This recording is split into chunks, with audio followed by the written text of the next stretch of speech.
Assalamualaikum warahmatullahi wabarakatuh. Perkenalkan, saya Eva Nurmalasari, NIM SB19022 dari Prodi Sarjana Kebidanan Universitas Kusuma Husada Surakarta. Di sini saya akan mengikuti ujian OSJE dengan perasat prosedur konseling pemilihan kontrasepsi. Selamat pagi, Bu. Pagi, Bu. Perkenalkan, saya Bidan Eva, bidanjang pada pagi hari ini. Sebelumnya, dengan Ibu siapa? Nyonya N, Bu. Nyonya N. Umurnya berapa tahun, Bu? 31 tahun. 31 tahun. Apa ada yang bisa saya bantu? Ini Bu, saya akan melakukan ingin ber-KB, tetapi saya belum mengetahui apa saja alat kontrasepsinya, Bu. Oh, baik, Bu. Jadi Ibu ingin ber-KB ya, Bu ya, Iya, tapi Bu. belum mengetahui apa saja jenis-jenis alat kontrasepsi itu. Iya.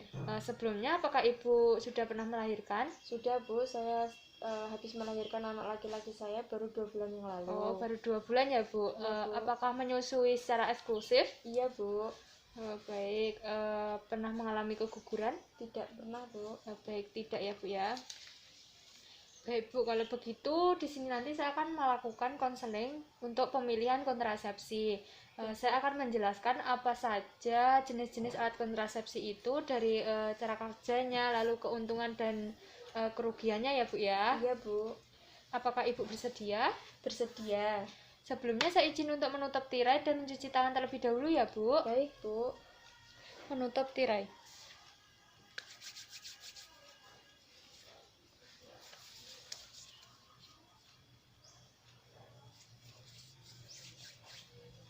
Baik, Bu, sebelumnya apakah Ibu sudah pernah mengetahui apa saja jenis-jenis alat kontrasepsi itu? Belum, Bu. Belum ya, Bu ya? Iya, Bu. Baik, kalau belum, cara-cara kontrasepsi itu sebenarnya ada banyak. Ada yang memakai pil, ada yang suntik, terus ada yang pakai kondom, begitu ya, Bu? Dan Iya, Bu. ada juga yang kontrasepsi jangka panjang. Sebenarnya saya bukakan filenya terlebih dahulu ya, Bu, untuk metode konseling kita hari ini. Baik, Bu. Alat kontrasepsi sendiri itu yaitu alat atau metode yang digunakan untuk mencegah kehamilan atau menunda kehamilan, dan macamnya itu sangat banyak. Yang pertama ada kontrasepsi metode sederhana tanpa menggunakan alat atau KB alami. Yang pertama itu ada metode kalender. KB kalender disebut jenis KB alami karena menggunakan perhitungan masa subur.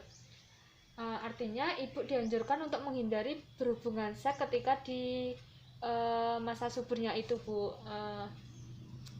Dibandingkan alat kontrasepsi hormonal atau penghalang fisik yang lainnya, metode sistem kalender yang satu ini sangat murah karena mungkin tidak perlu mengeluarkan uang sama sekali ya, Bu ya. Baik, Bu. Dan di samping itu, ibu juga hanya perlu mengandalkan perhitungan masa subur sehingga ibu tidak menggunakan bantuan alat apapun. Iya, Bu. Namun perlu digarisbawahi ya, Bu, sistem KB kalender ini bisa dikatakan kurang efektif karena ada kemungkinan sistem KB kalender gagal dalam mencegah kehamilan yang bisa mencapai 20%. Dan selanjutnya ada yang metode amenorrhea laktasi atau MAL. Pada ibu yang menyusui bayinya dengan ASI eksklusif, pembuahan tidak dapat terjadi selama 10 minggu pertama. Dan hormon yang dibutuhkan untuk melancarkan produksi ASI dapat mencegah pelepasan hormon ovulasi sehingga kehamilan dapat dicegah. Jika ibu ingin menggunakan cara ini, ibu tentu tidak perlu mengeluarkan uang. Di samping itu, ibu juga tidak perlu menggunakan alat kontrasepsi apapun. Namun jenis KB alami ini hanya efektif menunda kehamilan dalam kurun waktu tertentu saja selama ibu masih menyusui ASI eksklusif. Jadi ibu kan ini masih menyusui ASI eksklusif ya, Bu. Jadi ibu bisa memilih kontrasepsi ini kalau ibu pengen yang ini, tetapi hanya bisa digunakan selama 10 minggu pertama. Iya, Bu. Setelah itu harus menambah dengan alat kontrasepsi yang lain atau mengganti alat kontrasepsi dengan yang lain. Iya, Bu.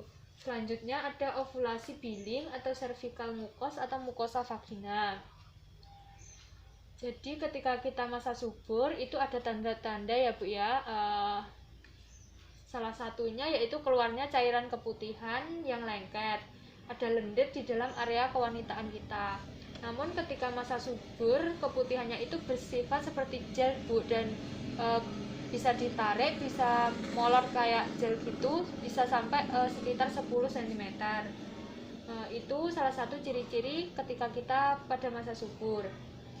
Nah, ketika ibu menemui masa setelah menstruasi dan terdapat keputihan seperti gel dan bisa ditarik panjang seperti itu tadi, berarti artinya ibu dalam masa subur, sehingga ibu tidak dianjurkan untuk berhubungan.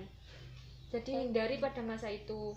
Lalu selanjutnya ada senggama terputus, di mana metode ini ketika berhubungan seksual lalu terjadi ejakulasi itu terus segera dicabut, atau dengan kata lain cairan spermanya itu dikeluarkan di luar ya Bu ya. Nah, metode ini bertujuan untuk mencegah bertemunya sperma masuk ke vagina dan bertemu dengan sel telur yang sehingga terjadi kehamilan. Namun metode ini memang dari tingkat keefektivitasannya kurang Ibu ya, karena agak sedikit mengganggu. Lalu yang kedua ada kontrasepsi metode sederhana yang menggunakan alat itu seperti kondom. Kondom adalah alat kontrasepsi yang praktis dan mudah ditemukan di mana saja ya Bu ya. Iya Bu. Dan mudah digunakan. Memakai kondom menjadi cara efektif dalam mencegah terjadinya pembuahan saat berhubungan seks. Selain itu, penggunaan kondom juga dapat mencegah penularan penyakit HIV maupun penyakit menular seksual yang lainnya. Iya Bu. Namun perlu diingat ya Bu, kondom hanya aman dan efektif untuk dipakai sekali pakai. Dan ibu juga perlu berhati-hati bila menggunakan alat kontrasepsi kondom ini, karena material lateksnya pada kondom dapat menimbulkan alergi pada beberapa orang. Lalu ada kontrasepsi hormonal, itu kontrasepsi yang menggunakan hormon. Yang pertama ada pil ya Bu, sudah pernah mendengar ya Bu ya? Udah Bu. Dan pil itu sendiri ada dua, yaitu pil kombinasi antara progestin dan estrogen. Kandungan di dalam pil KB ini antara hormon progestin dan estrogen. Cara kerja pil kombinasi ini membantu menahan agar indung telur atau ovarium tidak memproduksi sel telur, dan juga menyebabkan adanya perubahan pada lendir serviks atau leher rahim serta endometrium agar sperma tidak bisa bertemu dengan sel telur. Kalau pil KB ini harus diminum setiap hari ya Bu ya, jadi ibu harus mengingat-ingat, jangan sampai lupa dengan minum pilnya. Yang kedua ada pil progestin atau minipil. Berbeda dengan pil kombinasi tadi, pil KB ini hanya mengandung hormon progestin saja. Menggunakan pil KB mini ini sebagai alat kontrasepsi tidak perlu menunggu terlalu lama hingga masa subur ibu berakhir. Dan penggunaan pil mini ini juga cenderung lebih aman dibandingkan dengan resiko efek samping pil yang kombinasi yang pertama tadi ya Bu ya. Jenis KB ini tidak menimbulkan efek samping seperti hipertensi dan tidak mengganggu produksi air susu ibu. Jadi ibu kan sedang menyusui, seumpama ibu pengen memakai kontrasepsi pil ini tidak akan mengganggu produksi ASI-nya ya Bu ya. Nah, lalu yang ketiga ada suntik. KB suntik ini juga ada dua, suntik KB 1 bulan dan suntik KB 3 bulan. KB suntik ini diberikan dengan cara menyuntikkan hormon progestin ke dalam aliran darah. Dan jenis KB ini termasuk paling efektif mencegah kehamilan pada masa subur. Hingga selanjutnya ada implan ya Bu ya, atau AKBK. Implan ini seperti semacam susuk yang nanti dipasangkan di lengan. Dan susuk ini isinya hormon yang sama dengan kandungan di pil KB, yaitu hormon progesteron dan estrogen. Nah, hormon ini akan disalurkan ke dalam tubuh sehingga tidak terjadi ovulasi ketika masa subur.